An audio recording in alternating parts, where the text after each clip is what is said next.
you need a pickup truck and a ladder, right?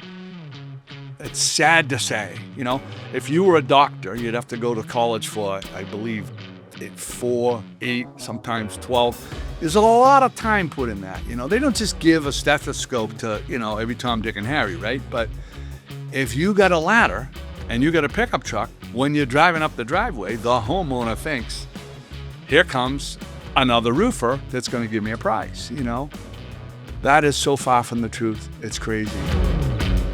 Welcome to the Rooftop Podcast. Today we're kicking things off with none other than Mike Lynch, a third-generation roofer and the owner of Associate Roofing here in Massachusetts. His company is the preeminent roofer on Martha's Vineyard.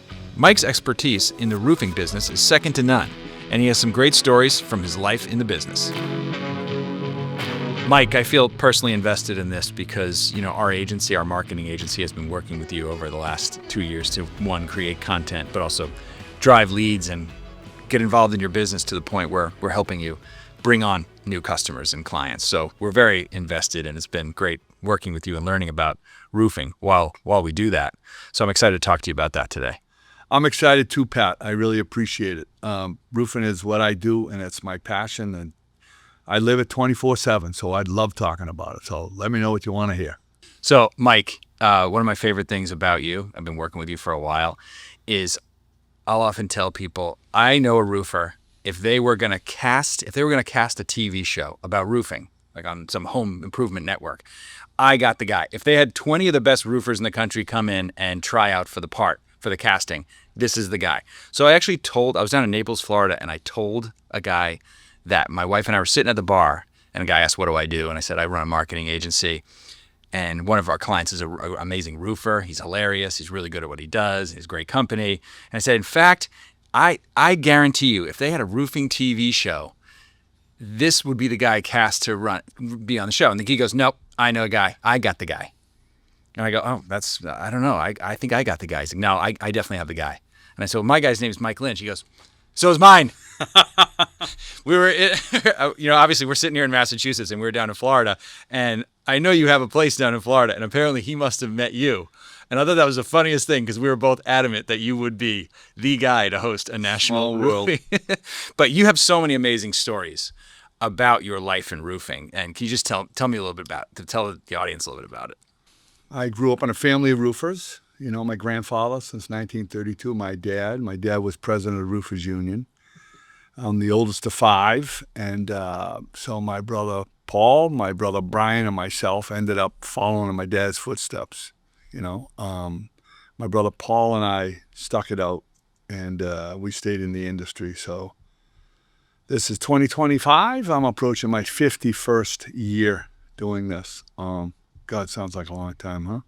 In your 50-year plus career, Correct. You've seen a lot of, you've gained a lot of expertise and knowledge and know-how, but you've also seen a lot of change and interesting things out there in the industry, right? Oh yeah, definitely. And when did you start doing commercial roofing up on skyscrapers? Is that right? Yeah.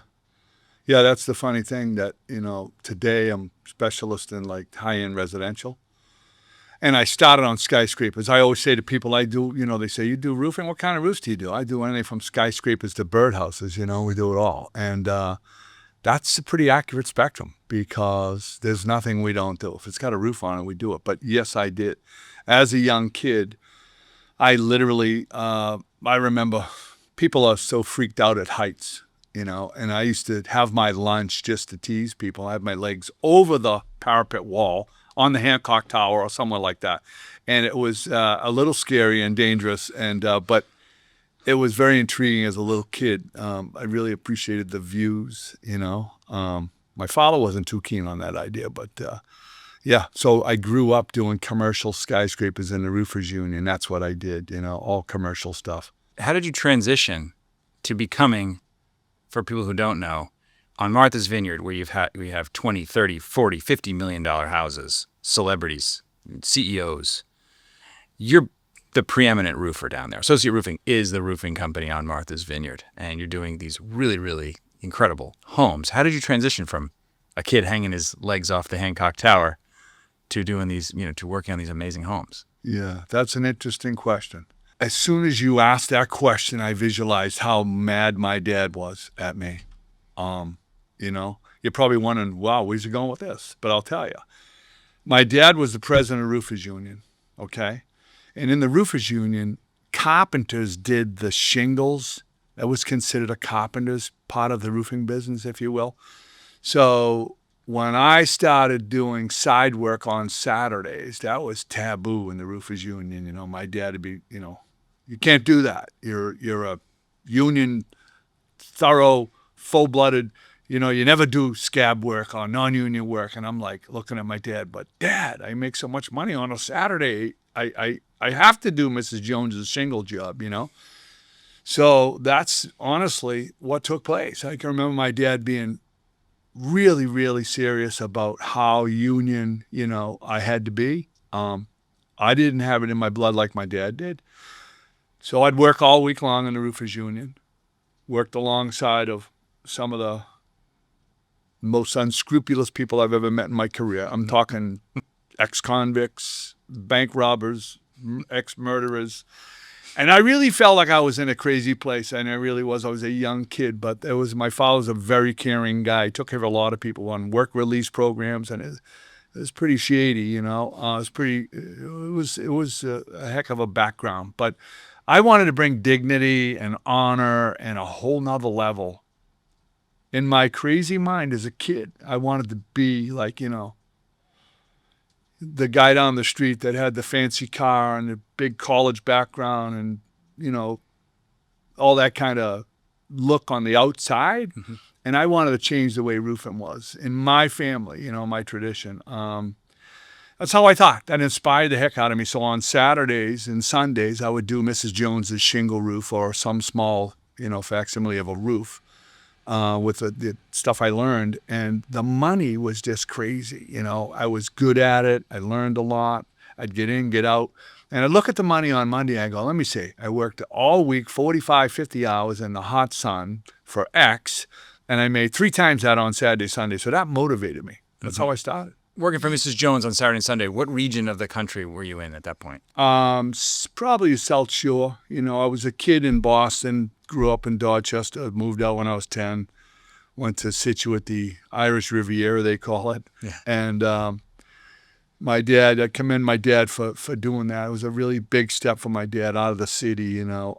So we would travel back and forth from the South Shore into the city to go to work in the union during the week. And yes, my work was on the South Shore, Cape Cod, places like that. As far as Martha's Vineyard goes, roughly 36 years ago, 35 years ago, I took a little boat ride on my boat with my wife. I had a 26-foot Robalo. And funny enough, the name of the boat was the Dr. Roof, R-O-O-F. That was the name of the boat. Maybe that should be the name of this podcast. Yeah, exactly. And it was a ploy on, you know, Dr. Ruth, you know, and that's a story for another day. But my wife would laugh that I picked that name. So I'm in Edgartown when I was first day there, and some guy sees the name on my boat and he says, "Hey, do you do roofing?" I looked at him like, "Well, yeah, kind of," but very respectfully, "Yes, I do, sir." And I'm always ready to sell you a roof, you know. I'm ready to serve. I mean, that's just my DNA. One thing led to another. The guy says, "I have a hotel to show you. You do commercial?" I said, "Yeah, there's nothing. We don't go back to the old skyscrapers, the birdhouses. Nothing I can't handle." And nothing on the island was that big, right? Yeah. So he brings me to the Vineyard Harbor Motel. I go to the Vineyard Harbor Motel. I look at the motel. I'm all excited. I said, "I'll get back to you, sir." I go home. I tell my dad. I call him up, and he's the rough and tough guy from Boston and president of Roofers Union. He's like, "Mike, what's the big deal? What are you so nervous about? You figure out the travel. You're doing a roof on a hotel. You do the hotel. You stay there for free. What's the big deal? You get some tickets, forget about it." You know, like I'm trying to seek some advice. "Yeah, this is a big job. What should I charge?" You know, and I remember my dad wasn't that helpful. I loved him to death, but I said, "I'm going to put a cushion in there." So I doubled the price, you know, and I went to see the guy, and the guy opened my bid and he said, "When can you start?" And I looked at him like, "Did you get other prices?" And he goes, "Yeah, you were the cheapest." So I loaded up the truck and moved to Beverly. I just got a truck and, I said, I'm going to start coming down here. Yeah. And I'm going to tell you, I'm blessed. I truly am. It's been unbelievable. On an island, unfortunately, that's the case. But it's very common, Martha's Vineyard, Nantucket, Block Island. I'm coming to find that out. Yeah. People don't answer the phone. They just don't respond. Right. And here I am based on Braintree on the Boston. It takes an hour ride plus a ferry to get there. And I was servicing people quicker, more consistently than people that were local to that caller. And they were baffled. They were like, oh my God, I called 3 people in the last 3 weeks. I called you an hour ago. You're already at my house. That's a common theme down there. Is you call contractors, you call pool people, you call anybody, and they don't get back. Right? They're so busy. They're so backed up. Right. It's tragic, and we're in the service business. Yeah. I call that a disservice. Yeah. Business. So for me, I was not talking about that. I was capitalizing on that. So every time someone called me, I'd be on it like a hornet. Just now with technology, it's unbelievable. I can give people prices pretty quickly. Yeah. Before we get into technology, your trajectory on the Vineyard from the motel to taking a few jobs, what happened in terms of, was it just your reputation and the quality of work that got you into some of the biggest, most renowned homes on the Vineyard? How did you graduate into that class of roofer? Yeah, that's a great question. Well, I had people's responses, the way they would respond. I'm very attentive to analyzing when I'm talking to a customer on the phone. I learn everything from my customers, Pat. It's amazing. I'm not that smart. I just keep my eye on it, on the ball, and I'm like going, why are these people so impressed with my timeline for calling them back? Why are they so impressed that I respond via email? So it doesn't take long to keep playing the music that people are dancing to, and they would really, responsive. That makes sense. They would say yes very quickly and easily. Off the island and the mainland, 42 so-called roofers would be bidding against you, and it's really a struggle to try to weed through that, differentiate yourself from all these wannabe guys to then sell your quality, passionate legacy, if you will, 3 generations. But because I was doing the callbacks and then showing up and then doing a good job, which are the 3 real easy steps to do, right? We all do that. Call back, show up, do a good job. Well, that got overly recognized. Like people like, oh my God, the guy does all 3 things. He calls back, he shows up, and he does a good job. Right. And the word got around, and different contractors. And I am a very flamboyant advertising, my truck shiny, black, the lettering, the coloring, the pink, the black, the this, the that. I walk into a room, I usually leave an impression. I try, Right. I'm always trying hard to be better at what I do. So when I show up, people can see that. They're not used to seeing that, that's how I got around. That's great. And you brought up something there that's very interesting to me. I think that probably a lot of roofers can relate to this nationwide. Is when you said the island, you had a niche and you were taking advantage of it and you were delivering, doing a great job. But the combination of the 42 other roofers that were bidding on competitive jobs back on the South Shore, closer to Boston suburbs, 42 so-called roofers, you said, and then you also talked about doing a good job. This is something I think you've talked about a lot to me, about the amount of roofers out there that don't actually know what they're doing. They're low bidding and they're competing on jobs, and they actually don't really deliver quality work at the end of the day. That's true. And that's what you tell me, and that's what you've seen in the industry. Can you talk a little bit about that? I think a lot of roofers can relate to that. Yeah. Well, unfortunately, I'm often trying to come up with, a good analogy or a good explanation to a homeowner. It's always difficult, but you need a pickup truck and a ladder, right? It's sad to say, if you were a doctor, you'd have to go to college for, I believe, 4, 8, sometimes 12. There's a lot of time put in that. They don't just give a stethoscope to, every Tom, Dick, and Harry, right? But If you got a ladder and you got a pickup truck, when you're driving up the driveway, the homeowner thinks, here comes another roofer that's going to give me a price, That is so far from the truth. It's crazy. When I've had employees, I started out, but I was a quality guy, came from a family of roofers. And when I say passion, I mean passion. My dad was nobody more passionate about it, and that was contagious. My grandfather, same thing. But, when you have guys work for you on the crew, they put on a few shingles. You show them how to line them up. You show them how to do this, that, and the other thing, and they think that this is it? Oh, man, I could do this. So they get a truck, they get a ladder, and they go out and compete against you.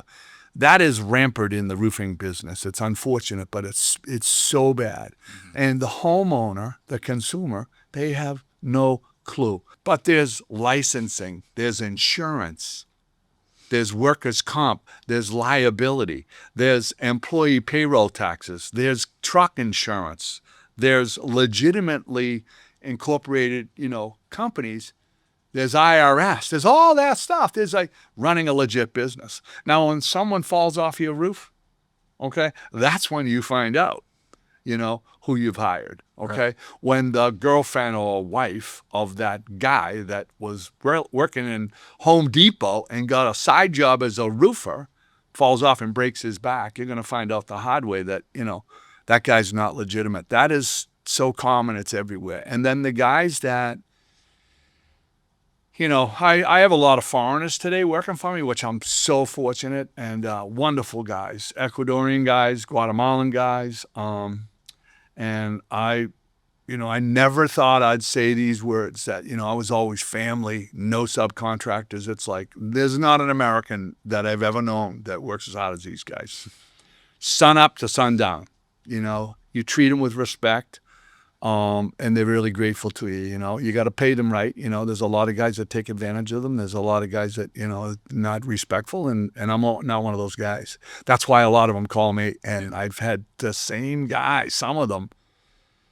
I think Angel's been with me. I keep thinking 28 years. I speak about 6 words of Spanish. I'm still trying to figure out how many years he's been, but close to 28 years. That's amazing, Yeah. So let me ask about that. You talked about somebody going off and doing a ranch and the customer thinks it's okay, but you touched on something that I wanted to just dive in a little bit on was when someone falls off a roof and the girlfriend sues you, how does that work? That's a big issue, right? Because if that roofer doesn't have the proper insurance, that homeowner is technically liable for that person's injury, correct? 100%. So what's the technicality on that? Well, I'm not a lawyer. Yeah.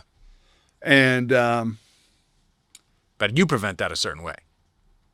Right. But yeah. I know that I have to have the insurances that I have to have. And I've been doing this so long, and I've had guys that had small injuries, and I've been really blessed, and thank God nobody's ever fallen off a roof really. But I've had insurance claims, and it's a wonderful thing when you have insurance, for the young man or whatever that could hurt, for his family and everything else. But the other side of that, like you just asked, was if somebody falls off the roof and they get hurt, right? Every channel you turn on, you got a different lawyer, right? And then the other channel says, technically it's no good, call this lawyer. We're going to guarantee you no money until they're looking for guys that fall off roofs of houses that are worth $7, $8, $9, $10 million with 3 big Mercedes in the driveway. Right. And they hired you without an insurance certificate. They love those calls. They're going after the homeowner. Because there's no money in that poor roofer's pockets. He doesn't know what he's doing. He doesn't have any money, right? Right. That person hired a contractor that didn't have the right credentials. They are now liable for the safety of that person. Unlettered trucks, guys show up. It's crazy. I take videos. I stop by jobs and I see so-called competition that have taken a job that I bid on, and I go, I'll be a son of a gun, and then I videotape the total different application and lack thereof, no warranty, and it's crazy, but that's been the case forever. And people want to pay cheap prices. You also talked earlier about your staff and how much you love your staff and how hard they work, and even if there's a language barrier sometimes, you're still teaching everybody really technical or, expertise on how to do it and what products to use. Tell me a little bit about that. How do you train the staff up and get them to your level, I guess? Well, the name that I've built, it's gotten so big that, I can't be everywhere, right? So I want the brand, I want my name protected. So how am I going to do that? By making sure everybody's doing the roof the same way, right? And I have multiple crews, 6, 7 crews, some on the island, some in Boston, some down the Cape and that kind of stuff. And when you have foreign guys working for you, I'm very close with the owner of that company that employs the guys, So I have a direct connect with them via text, via email, FaceTime, and I'm real time connected to all of them. When they bring people up on the roof, sometimes you see different faces, You get a bigger job, they grab guys. So I don't sit down and interrogate each one of them what they know. It's also difficult because of the language barrier. So I make them all, obligate them all, have a little culture building, pizza and drinks and, little shirts and hats and jackets and show them my appreciation. But at the same time, have a bilingual speaker demonstrate and show them videos and do mock-ups and make them so they're all kind of like in sync, Yeah. Constantly honing our skills as a team, build that team spirit. So I do that often, in the Braintree office. Things change all the time, applications, different manufacturers, but the bad habits that you find guys come to you and they try to argue with me. The other day, a guy tried to argue with me, one of my best guys, about how to intersect cedar shingles down in Edgartown on a historical restoration because of 2 different roof pitches, slopes, the angles of the roof. And I kept saying to the guy, he's going to use more material than he realizes to try to make these jive. But he was stubborn as heck. And so I had to get pictures to send him in a text because I couldn't articulate it in Spanish. Right. But you could tell from the temperature and the color of my face that I was getting a little bit, ticked off. Well, I finally pierced him with a picture and he looks at me and it worked. And I was like, or I used my little translator on my phone. Yeah. But it worked out wonderfully. And he learned something that someone taught him wrong. Right. I couldn't unteach him. But so I'm constantly doing that, breaking guys of bad habits, So many people do it wrong. It's just unbelievable. So you and I talk about marketing and driving leads all the time, creating content to drive leads. But a fascinating element of your flow of business comes from people you worked with years ago, which has to be interesting because, as you've told me, some worked with you naturally more than 15, 20 years ago because you installed their roof properly. But tell me a little bit about repeat business, if you will, or repeat and referral business. It's actually closer to 30 years ago. That I wish I could bottle that because that answer is so powerful. And I've just come to realize it, in the last 5 or 6 years ago. Advertising's tough enough trying to convince people to call me, right? So once they do, it's the crazy. I go through this 24/7. It's been like it's every day. You call the people back, they're holding their cards close to their chest. They're very distrustful. It's like another sales guy. They don't really look you in the eye. And they're waiting for you to finish and just give me a price because I'm comparing you to 2 other guys. And that's harder than doing the roof, convincing the people that you're the right choice. What's, I believe, flattering and complimenting to me, but difficult to convey to a brand new prospect is that, do you realize how many people call me back and give our name out and for how many years they've been doing that? No competitor, I don't know many other guys around that are 3rd generation. There are a few, but that's a long, long, long career, okay? For people to be calling me, for example, Pat Purcell, if, in your case, right?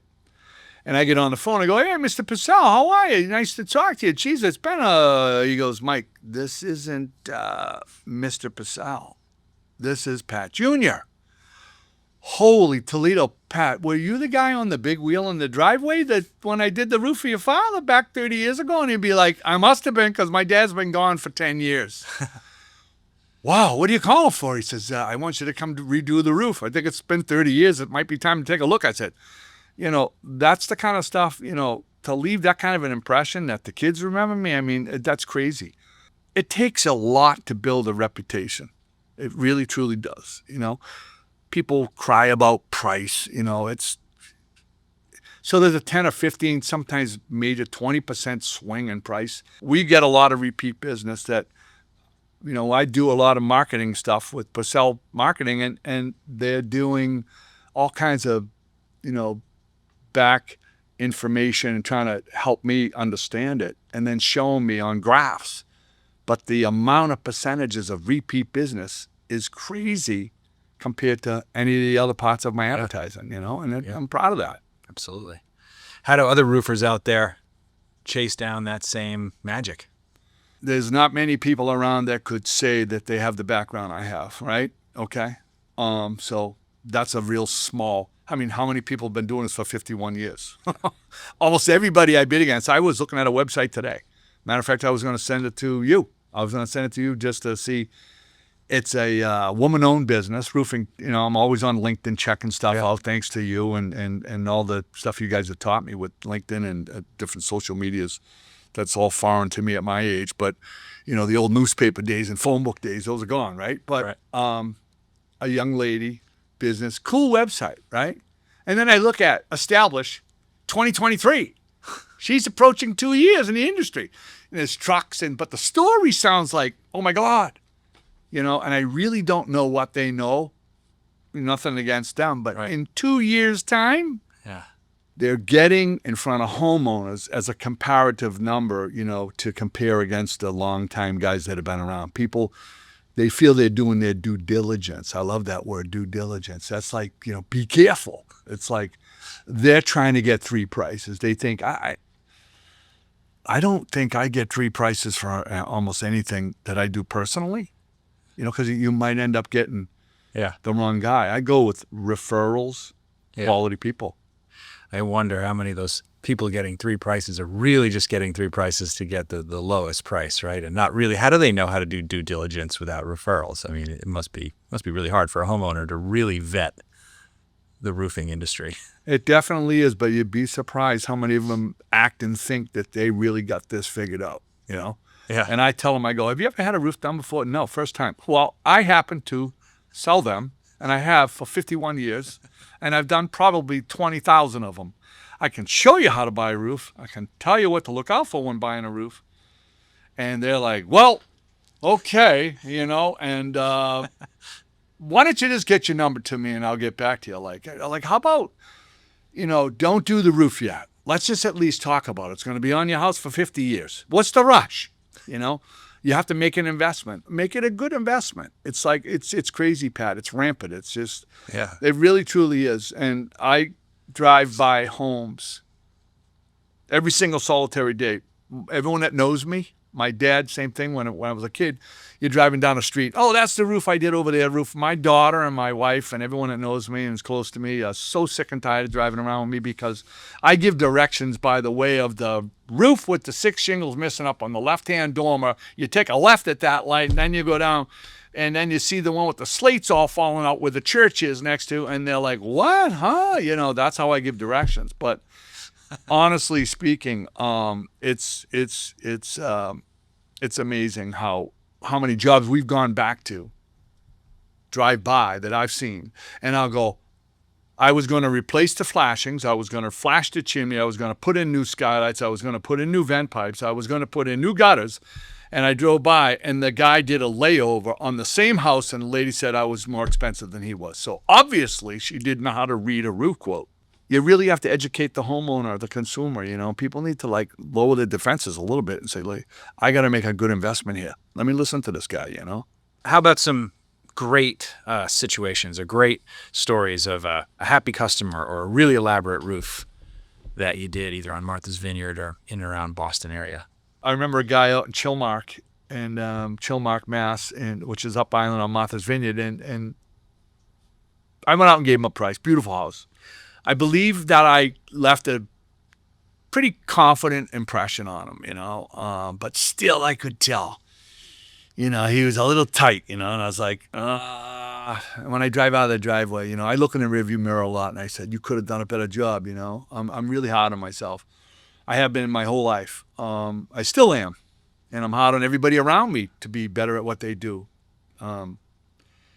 But I said I could have done a better job, and he called me back, and I was really happy about that. And so he was a really, really nice guy, and we did everything on his roof. We did all the siding on his dormers, and so I finally interviewed him, and I said, hey, I want to get you on camera, and I'm all new at this stuff. Right. And he was great. He was Just on your phone. Yeah, my iPhone. And it was, I'll tell you, I get emotional just thinking about it because I'm so passionate about what I do and love what I do. But this guy said that.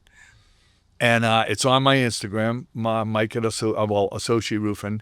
And he said the things that were really cool. And at first I was being funny, but then it started to really hit me because he was so cool about saying, I've been around for many, many years, and he's a venture capitalist, and he's a really sharp guy. And he paid me some compliments I didn't think I had coming.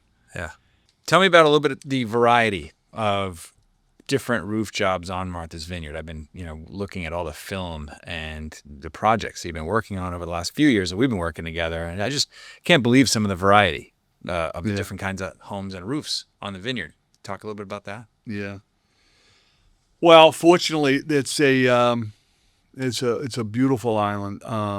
There's like 6 different towns, all different levels of, really fancy houses, and not that every house on the island's not fancy, but high end in Edgartown, and most all coastal stuff. And then you go up island, you go up, and the Quinner, the Wampanoag Indians and all that. That's a little old school, but there's some really cool houses peppered in there, up there, West Tisbury and Vineyard Haven, Oak Bluffs, the gingerbread houses.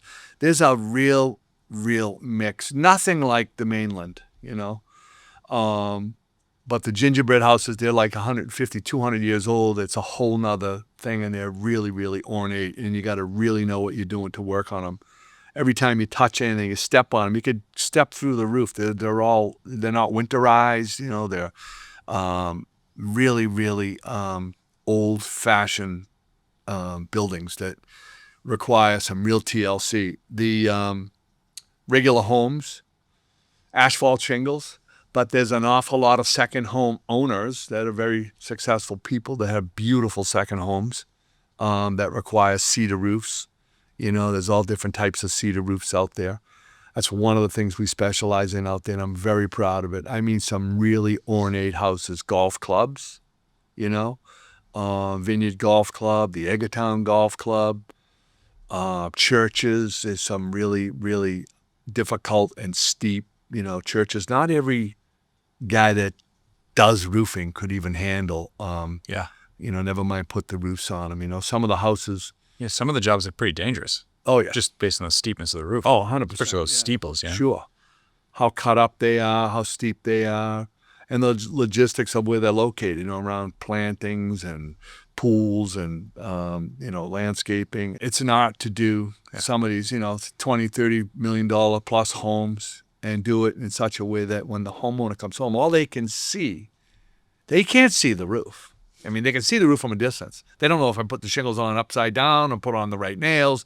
They won't know until it rains if we did a good job, right? But we see a change. What they do see is the trampling of the bushes, the nails on the driveway, scratches down the wall, little things, knickknacks they may have had out there. Go, what happened to that my grandmother gave me that's no longer around? You got all that stuff. We take pictures before, during, and after. Mm-hmm. I've had more instances where they go, hey, that dent in the gutter, that, by the way, was there prior to my doing the roof, and it was in my estimate when I noted that the husband or the son went up to clean the gutters one day and he dented the gutter, so I pay attention to all that stuff, You told us a little while ago about after you're done, you take a magnet and you sweep around the home for nails, for loose debris, metal debris, nails. That's And right. Are there other roofers out there that don't do that? Or is that pretty common? It has become very common because, they sell it at all the lumber yards. And trust me, a little light bulb goes off on a lot of these smaller guys' heads and say, hey, maybe I can try one of those, But it's one of the biggest concerns of a homeowner, right? It's like going in for an operation, right? We all get worried about that. Oh, my God, what's that procedure going to be like? Well, oh, my God, are they going to put me under? I hope they're going to put me under. You don't want to be awake for that. It's going to be painful. It's going to be bloody. It's going to be ugly. It's going to be... And that's, truthfully, what I try to convey to a homeowner, a little, house that's been perfect, pristine, their little 2 cars, and, nobody's ever in the yard. It's quiet. Well, all of a sudden, the carnival's coming to town, right? The Associate Roofing's coming down the driveway, 3 trucks, bunch of people that don't speak English, and then you got to listen to me assuring you a perfect scenario, right? And I tell them, and oftentimes they keep coming back at me with all kinds of doubt, and I'm like... I can tell I got a problem here. And I said, that's why they have anesthesiologists. They put you to sleep so you don't give the doctor trouble during the procedure. Take it easy. It's going to be good. It's going to be perfect. I promise you. And I often tell them, you won't have to pay me if you're not happy. And generally, halfway through the job, they love my guys. Mm-hmm. They're trying to feed them. I tell them, don't feed the guys, let them put the roof on, And honest to God, the relationship 2/3 of the way through the job. The end of the job, I ask them for a Google review. They're like, they can't stop talking nice about us, Yeah. I get that Google review quick before it starts raining. But nevertheless, the thing is that's an art, that part, is comforting people that here's what to expect. Roofside manner, if you will. Yeah, exactly. Roofside manner, yeah. I take videos of that. It's really crazy. On the delivery, where I'm going to put the materials, what part of your yard I ask your permission, what's not going to hinder your coming and going to work, respect of your property, where the septic system is, where the dogs go. Yep. That comes second nature to me. I do that all day long. And that cheap guy, it's horrific. And I hear stories, but the cleanup, I tell them the yard's going to be cleaner when we leave than it is when we arrive, and I stand by that. Mike, over the last few years, you have maybe taken a step up, if you will, putting yourself on camera and bringing out your personality to talk about what you do and how you do it. Have you had a good time doing that through all the marketing and video that we've done together over the last couple of years? Yeah, I said that earlier. It's funny.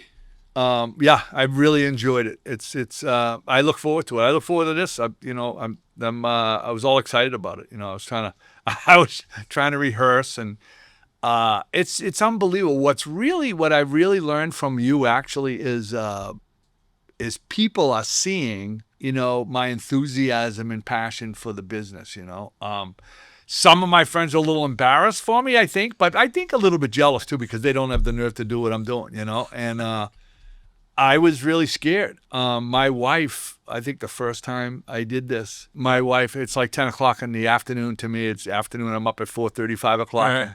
She's like closing the door to the bedroom in Florence and said, do not let anybody know I'm here. When we did the first ones, remember? And I really, once you taught me to just, Mike, just be yourself. I was like, then you struck a chord, and I was like, it was really, really cool. And my wife was laughing her butt off the whole time, listening. So was I. So was me and the camera guy. We were dying laughing. And you were telling the story about playing golf with a guy at Vineyard Golf Club, and being able to give him a price from the satellite while you're playing. And by the second hole, you can have a price on your roof, which I won't show him until he's putting. It's one of my favorite all-time moments.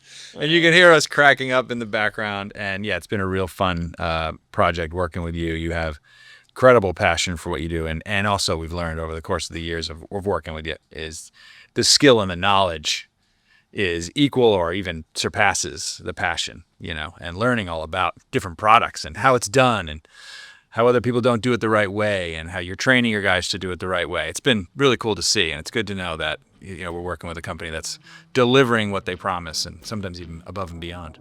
So Yeah. it's been No, you got to love what you do. You got to love what you do, and it's not work if you do, And I make a lot of good relationships by doing a good job by people. I make a good living doing it, I'm not going to do it for cheap, and I got to pay quality guys, And I got to be around to stand behind the job I put on. So if you don't make money, you're not going to be around. And that's why we're still here, and we continue to do what we do. Well, thanks for talking with us, Mike, on the Rooftop podcast. Hopefully it's one of many in the future, picking your brain about all things in the roofing industry. Thank you, Pat. Thanks for having me. I look forward to it. Thank you.